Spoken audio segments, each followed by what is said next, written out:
Good afternoon. Welcome to Film Literature. I thought we would start with just a brief introduction about what this course is. So, if you think about the title, Film Literature, this might seem a little odd. You might think of these two things as very different media. Literature, maybe you enjoy it, maybe you think of it as boring. It's definitely old. And film, maybe you find more exciting, more interesting. It's definitely more visual, and it's also a lot newer. But these two media have a lot in common, which is why this class exists. So let's take a look at first literature. So most basically, you could maybe define literature as telling stories with words. So broadly speaking, this is a very old art form. You can find artifacts from thousands of years ago that show writing. So this is a picture of the Dead Sea Scrolls from about 2,000 years ago. We could go way, way further back and find things like carvings and tablets. This is from like 5,500 years ago. So I think this might be the oldest piece of writing that anyone has discovered an artifact of, but either way, it's clear that people have been doing this for a long time. For many years, writing was pretty difficult and pretty expensive. Not everyone knew how to do it. Literacy was overall pretty low, and it was expensive. So this would be a picture of a scroll. This was how they would record writing for a long time. Everything got a lot easier and a lot cheaper about 500 years ago with Gutenberg's printing press. So rather than paying someone to copy down a text word by word, they would have a printing press that they could set the type, which you see down at the left here, and then they could just print off dozens or hundreds or thousands of copies of the same text very quickly. So it was still maybe expensive to buy books back then, but it was a lot cheaper than paying someone to copy a whole book by hand. So with the printing press, things really took off. More and more people learned how to read and write. And now we see literature, printed material, words everywhere. So we have books, we also have newspapers, we have magazines, we have pamphlets. And then, of course, digitally, we can also reproduce writing very quickly. Blogs, maybe not so big anymore, but blogs were very big a couple decades ago. And of course, we have things like Twitter and social media. So it's very easy to put together words and share them with other people. So much for literature. Basically, people have used language to tell stories for thousands of years. If we think about the film side of things, this is much, much newer. Film didn't even really become possible until the 1800s when people started messing around with lenses and chemicals to capture images in photographs.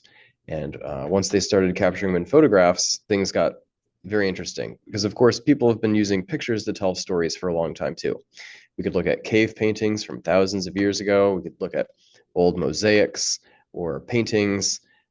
This is also very old, an old thing to do. People have used pictures for a long time to tell different stories, but photographs are different because you don't have to be an artist to create something that looks good or realistic. You can just, with a click of a button, capture a moment in time. And so this started to change things.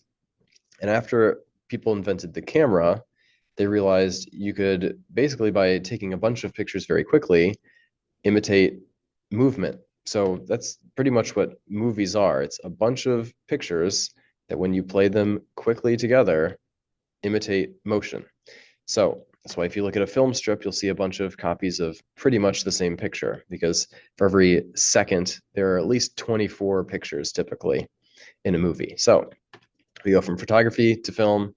And let's again step back and think about how new this is. So if we think back to our earliest writing, if over here on the right, we have the current year, and that oldest example of written language, way back on the left, 3,500 BC, you could place a few important things on the timeline. About 800s BC, you get the stories that we know of as Greek mythology. Now, usually we think of these as very, very old stories.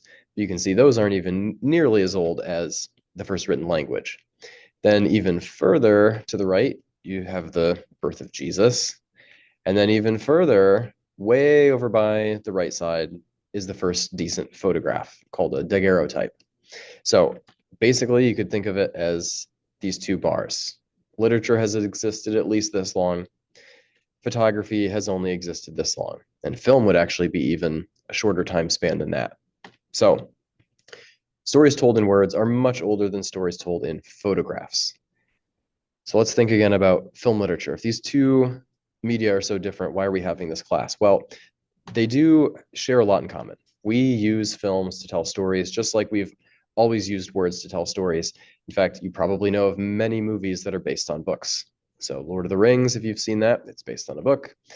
Jurassic Park, you might not know this, but it's also based on a book. I'm not sure anyone has seen The Shawshank Redemption, but also based on a story from a book. In fact, I was wondering how frequent is it that movies are based on books? I knew it happened a lot, but I decided to do a test. So I found this. There's a famous list of the top 100 American movies. This is a list put together by AFI, the American Film Institute. So you might agree or disagree with these picks, but this is the top 10 films from that list. And just take a second and maybe look at the list. Maybe you know that some of these were based off of books. How many do you think were based off of books of these top 10? Well, if we're speaking broadly, Casablanca was technically based on a play. The play was never produced, but it was written first as a play, as a work of literature. And The Godfather was based on a novel, so was Gone with the Wind. Lawrence of Arabia was based on a memoir by T.E. Lawrence. And then all these four were also based on novels. So that gives us 8 out of 10. 8 out of 10 of these top 10 American films were based on literature. So clearly there's a huge overlap between works of literature and works of film. So what we're going to think about in this class are the similarities and differences between these two media. How does literature tell stories and how does film tell stories? There's probably some similarities, but a lot of differences. Film is a very different type of thing than a book. So a brief outline of what we'll be doing in this semester. First, once I get back, we will talk about the basics of photography. Since film is a very photographic art, knowing the basics I think will be helpful. Once we cover those, we'll talk about the history of film, how it developed. We'll probably watch some important early films and see how things changed in the early 20th century with how people made movies. And then most of the semester we'll spend reading stories and then watching their film adaptations and thinking about how the story is adapted to the different medium of film. So most of the stories we read will be very short. We'll possibly be able to read some of them even in class together. But the first one that we're going to do, since I'm gone for a couple of weeks, you guys are going to read the longest work first. And then when I get back and we cover the photography and film, we will jump right into the film adaptation of this. So the work is Romeo and Juliet. You might have already read it in school. If you have, this will be some review. It's always worth revisiting. It's a very good play. And then if you haven't, obviously, then this will be important to read. So you will have copies of the book and you will read along as you listen to a performance of this. And then you'll have some questions to answer. You'll also have some other work too. But main thing you'll be doing for the next couple of weeks is getting through Romeo and Juliet so that we can watch the adaptation and talk about how it's changed from a play to a film. All right, I will see you in a couple weeks.